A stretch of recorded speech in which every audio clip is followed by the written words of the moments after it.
Little things like that can really help. Ironing your costumes is a really nice thing to make things go along easier. I did yesterday for our 5-person panel.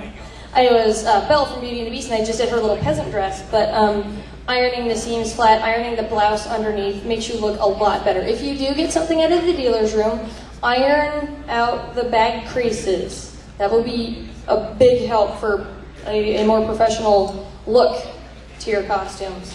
Fun fact, this is held together with about 90 safety pins. I did sew most of it, but like the armor is safety pinned underneath. If you don't want it to obviously look safety pinned together, safety pin from the other side.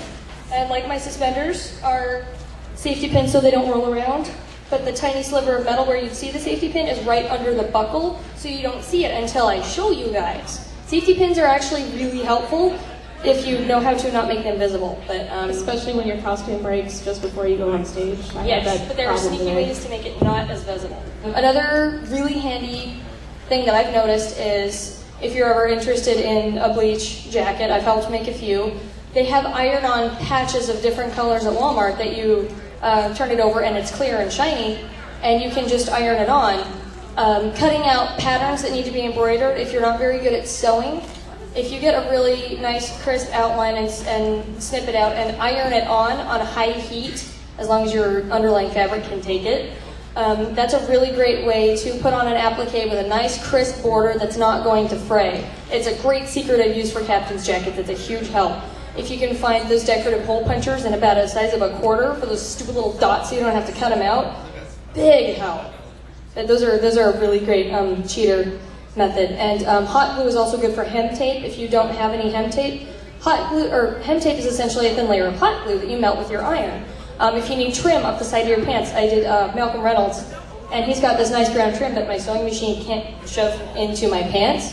So I pre-wash your fabrics before you sew them, before you do anything. Pre-wash your fabrics, because I didn't do that to my pants and now my trim's all puckered. Wash your fabrics so that so that if they do shrink, your pattern's not going to go all warped and funky. But I put the jeans down and I pinned where the trim was going to go. I put a little bit of hot glue and ironed it flat, and it melted it nice and flat, and I can't rip that stuff off with a tractor. It's a really good little secret for attaching pieces of fabric if you don't have hem tape. But that's pretty much what hem tape is a thin roll of strips of hot glue. So another really helpful thing that can keep your costumes from falling apart if you have to. I wouldn't recommend it for prop work as far as attaching stuff, because it is a low heat plastic and will not melt stuff together unless it's porous and has something to cling to. So 2 smooth pieces of plastic, you're going to want some kind of epoxy that works on a chemical basis, not just a kind of warm plastic that sticks it together for your needle lab, like shoes. I had accurate black toes on these boots, and I used hot glue and pleather, and they went meow when I got out of the pull on. I was like, ah, crap. So you definitely want to look into some kind of epoxy if you want 2 pieces of plastic to stick together. Does anyone have any nifty questions about pieces on costumes they've had difficulties with? Anything that's driving them nuts? Yes, Sora. Does hot glue work on metal? Not really. Metal is... It's a non-porous material, and what the hot glue does is, since it's a glue, it fills in the pores. It works really well for woods and fabrics because they're porous and they have little holes, air holes for the glue to get into and cling to. Things like vinyls, like belts like this, usually leather belts, it doesn't work very well because they're not a very rough or porous material.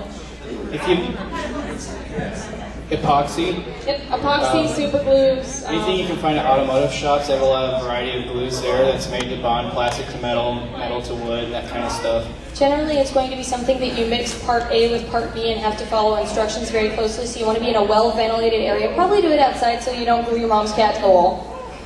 Also, if it just happens to be that hot glue is the only thing you have for maybe like a non-slick surface, take some sandpaper and try and, like where you're going to glue it, sandpaper the area down to give it a little bit of a rough texture. Likewise on both sides of the things that you're gluing, it works well. I'm a ceramicist as well in real life, so you have to score and slip everything. So it's the same concept. You have to give the surface something that the epoxy or the glue can cling to before it's actually going to work.